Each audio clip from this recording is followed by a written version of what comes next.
Hello, I'm Barney Kessel, and welcome to this video on chord melody playing. But before we get underway, I'd like you to meet a wonderful bassist and a good friend of mine who has decided to help me on this video, and I'm so grateful. Dave Young. Welcome, Dave, to this video, and thank you for your help on this. This is all about chord melody playing, but I like to call it harmonic treatment because when you say chord melody, it sort of infers that you need a chord for every melody note, and that's not true because you can make a lot of good music by not harmonizing all of the notes. We're going to talk about how to harmonize, various ways, and it's really not difficult. It's just a matter of learning these easy steps that I'm going to outline for you on this video. Now, this is not a definitive study on harmonies, so I think I should suggest to you that you should learn harmony through a formal harmony course and learn arranging and study piano sheets of music and see how various people handle the harmonization and the harmonic treatment of songs. But we're going to get right into this right now, how to play chord melody.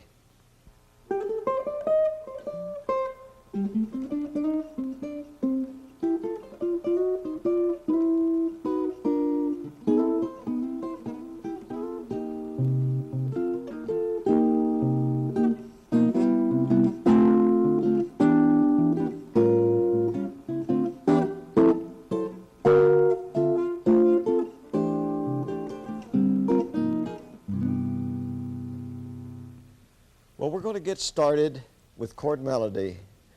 And the first thing is to learn the melody itself, the correct melody, and the harmony, and the correct bass notes.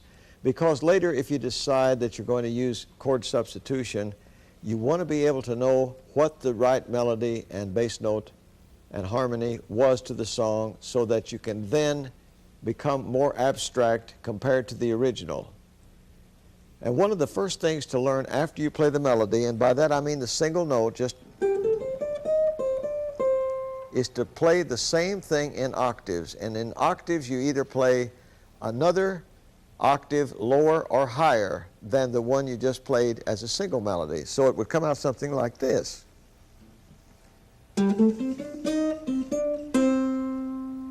Or you could play it in a perfect duet form. Now that's two-part harmony, but it's still not a chord until you get three notes.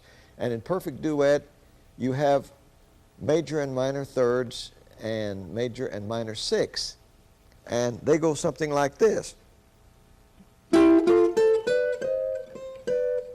That's major and minor thirds. Now here's sixths. Now that sounds more open. There's a greater interval between those two parts.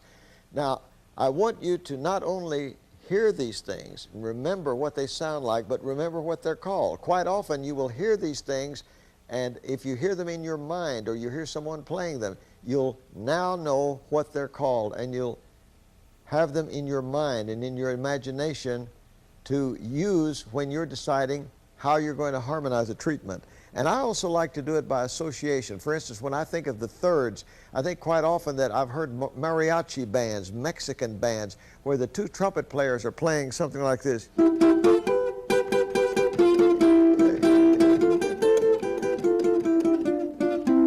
Or in Greek music, quite often they will use sixths like this.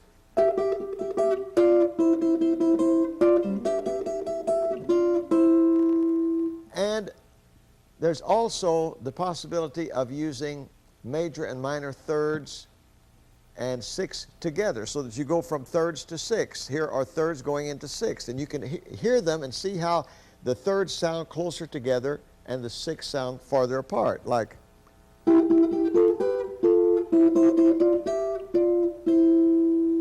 Another thing that you can do with two-part harmony is use fourths and fifths. Now here are fourths, and this is what you might hear in a jazz piece with perhaps a trumpet and tenor sax or trumpet and alto playing two-part harmony in a kind of a modern jazz arrangement. Here they are in fourths.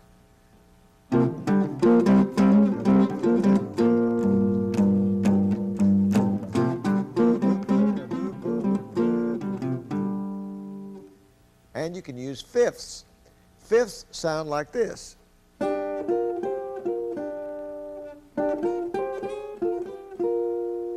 And I think about Oriental music, because Oriental music uses a lot of fifths, especially when I play near the bridge and play little figures that I associate with Oriental music. I've heard it comes out sounding like this in fifths.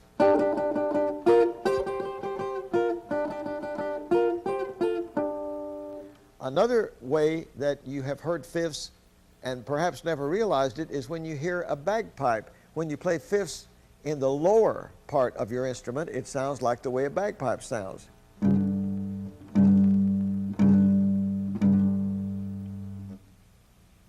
Another thing that you can do is use two parts creating dissonance.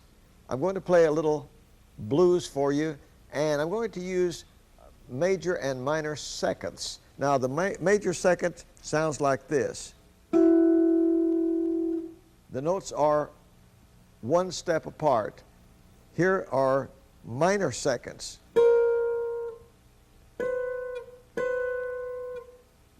That's a half step apart. So here is using dissonance.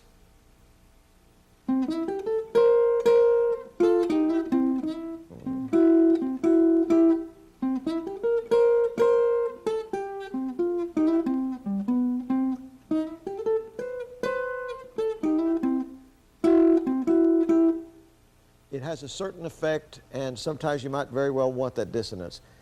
Another thing we can do is finally going into chords, which would be three or more notes. We can go into three-part harmony. That's when we use triads. That's when we use things like this that sound like triads.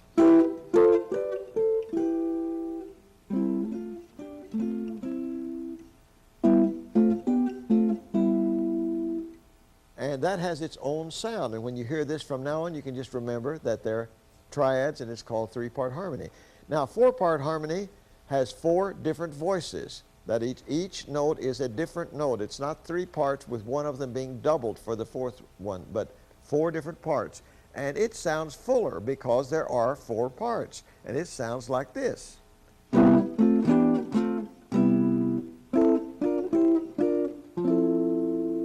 And we have also 5- and 6-note chords. Usually these 5- or 6-note chords, especially the 5-note chords, are played usually on the upper 5 or lower 5 strings of the guitar.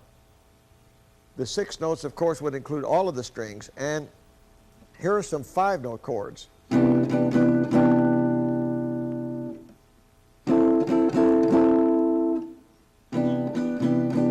Here's a 6-note chord.